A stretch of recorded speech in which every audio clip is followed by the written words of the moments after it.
Now, but before I move to the vetting, one thing that came up, and we're just discussing this matter of oral, one thing that came up conspicuously yesterday was Alexander Afenyo's insistence on the fact that the oral preparatory team is an illegal entity. Even he said the entire oral is illegal. What do you think? Do you agree with him? I don't know. I don't know what he means by illegal.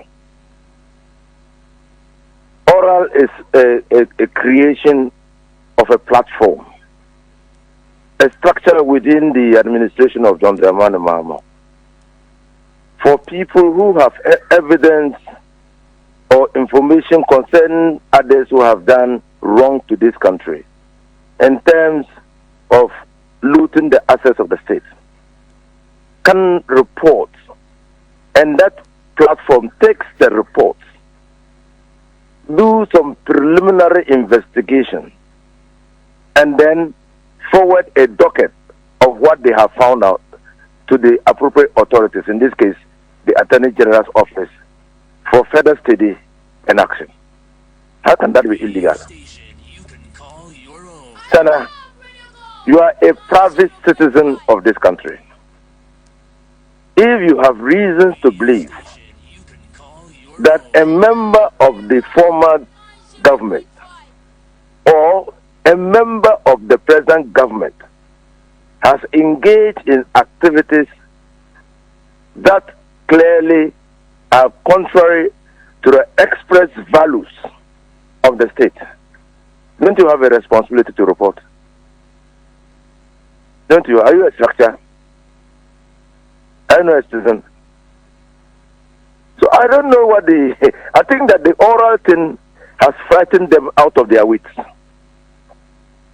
They are failing to see that this is just a structure, a platform that will allow citizens who otherwise might not feel confident and comfortable in reporting acts of malfeasance and impropriety to the police to come forward before this body and report. That body takes no final decision. It is just an evidence gathering institution, an evidence gathering platform. How can that be illegal?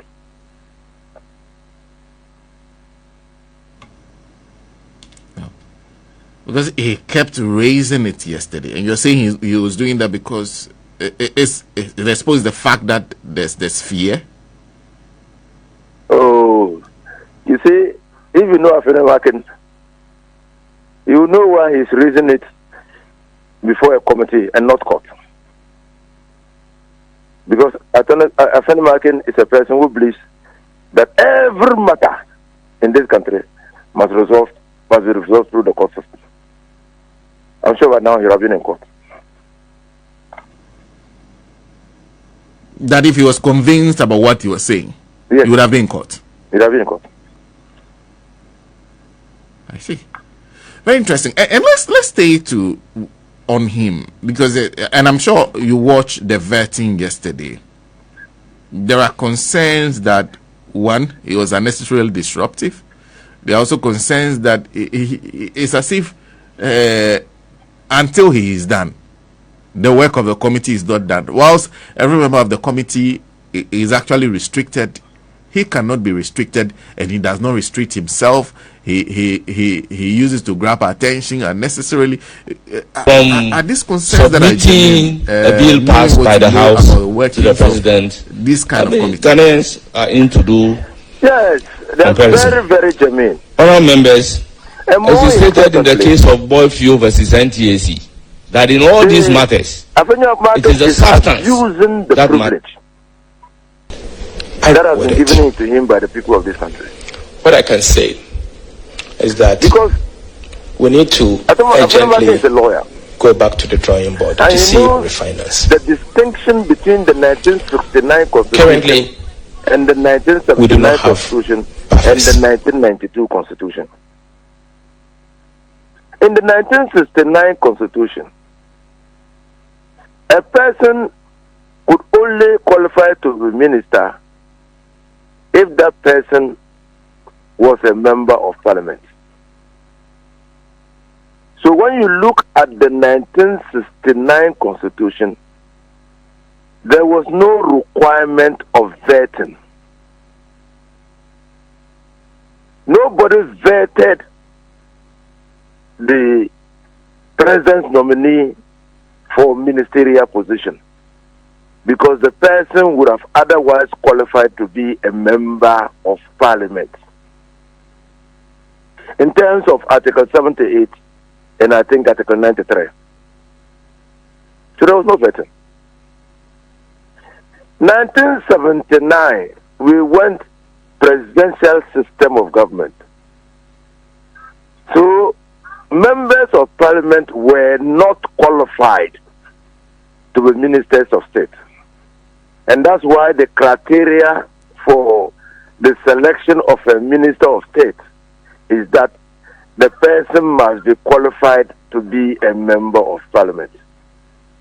The qualification or eligibility for a member of parliament is provided in the constitution. Is he a registered voter?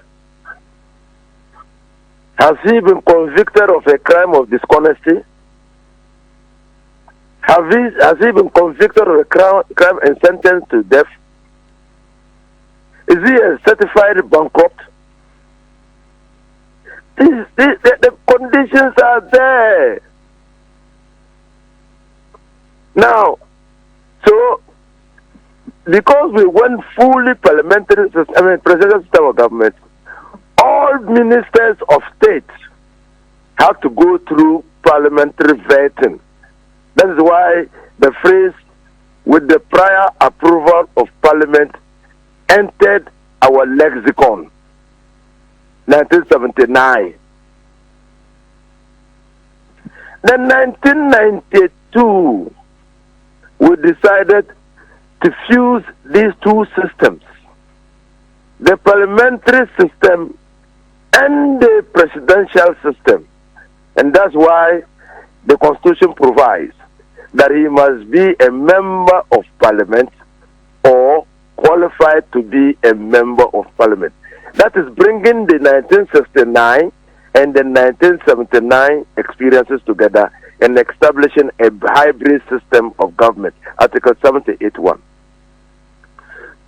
So I have said repeatedly that if Parliament wants to vet and vet outside the requirements of the Constitution, then they must promulgate regulations. The power of Parliament to vet ministers of state must not be at large. That's my view. And I believe that view is consistent with the rule of law. The power of Parliament to vet ministers of state must not be at large. Explain at large. At large. Kindly explain that. Acts of anything. Anything.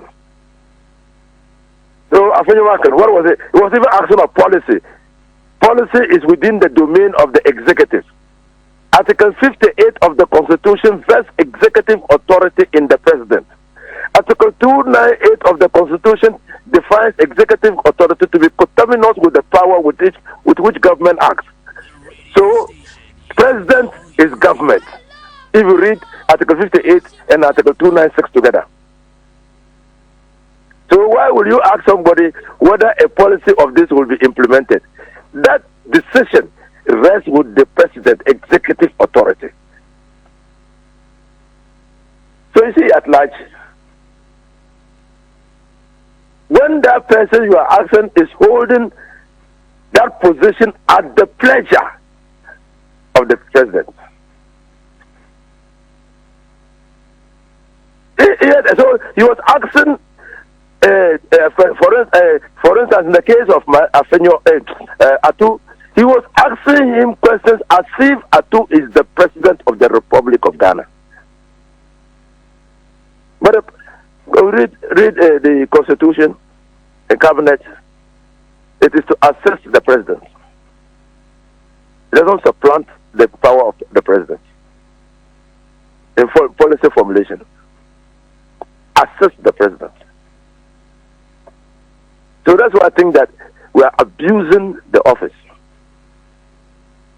So is that person? So that's why the timely reminder of Afenyo Makin of the provisions of the Constitution, which says that the person must otherwise be qualified as a member of Parliament, was very apt.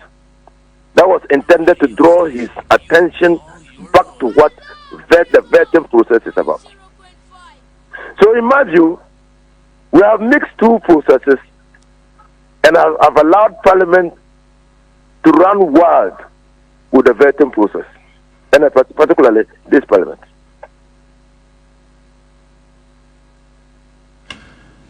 I see.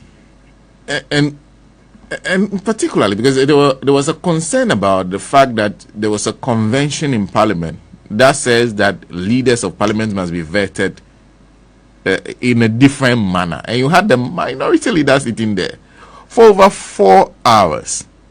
Was that consistent with that convention? Right. Well, first of all, it's a convention. I didn't believe in that convention.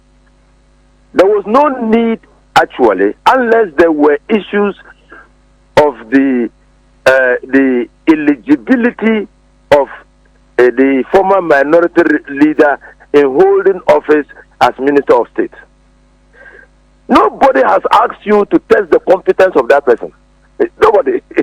The Constitution doesn't ask. It's a political decision law. An appointment of a Minister of State is a political decision. Your right to challenge that appointment should be founded in law. You should be able to say that that person is otherwise not qualified in terms of the law to be a minister. But if the president appoints a person into a ministerial position, which person in Twi, I heard you were speaking to this morning, is a person who is born, or born. The judgment on that person is a political judgment. And that will reflect on the government. Are you saying where Parliament finds, based on his questioning, that person perhaps is not hearing suited for the position? The Parliament nobody has said Parliament has the power to determine the competence of a person to hold a position. Then exactly what is vetting supposed to do? Vetting is supposed. I've given you the historical antecedents of vetting in this country. I've told you this morning that in the 1969 Constitution, because ministers of state came from Parliament, there was no vetting. Because the person who was in Parliament was otherwise qualified to be a Minister of State. So why vetting? And I've told you that in 1979, there was vetting because a member of Parliament could not become a minister. So Parliament needed to satisfy itself that person who was otherwise nominated to be minister was otherwise qualified to be a member of Parliament. That's the highest standard. And the eligibility of a member of Parliament in the 1992 Constitution is provided. So has that person met that criteria? Is he a registered voter? Is he a citizen of this country? Does he owe allegiance to another country? I've told you that. So you want to know whether that person can be a member of Parliament. That is the vetting. In reading the Constitution, I don't see anywhere that the Constitution says Parliament should test the competence of that person or the understanding of that person of governance. I don't see anywhere.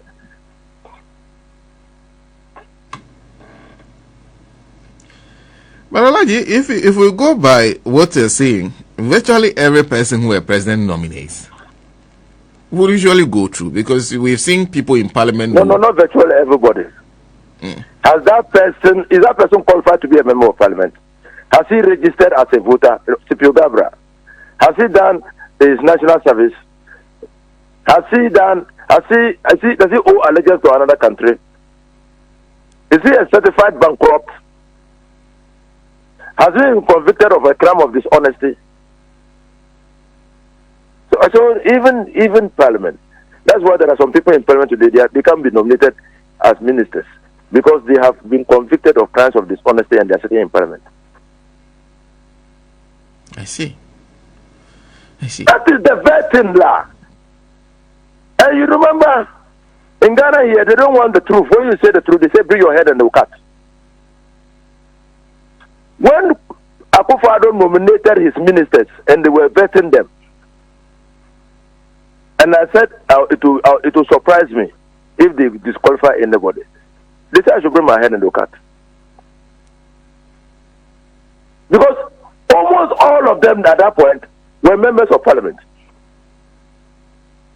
And my understanding of constitutional law and the requirement of vetting and how we moved from no vetting to vetting clearly informed me that members of Parliament can spoil.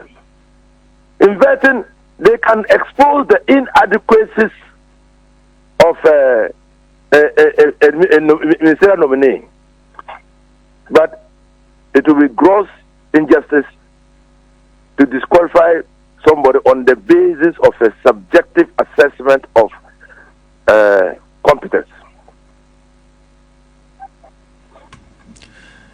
Alaji, do you share the concerns of those who think that the chairman needs to take a lot more control over the proceedings? Hey, you didn't see the control. The chairman is not a duck. He doesn't quack. He sits quietly and observes the situation and then intervenes when it is appropriate. What I think should happen is that the members of the House, of the vetting committee, must checkmate Afenyo Makin.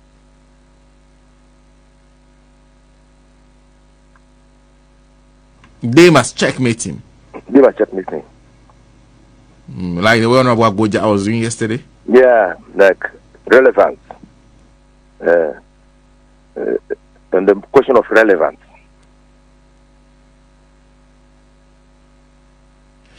I see. Honorable, thank you very much for speaking to us this morning. You're welcome. That's the Honorable, that's Alhaji Inusah Fuseini.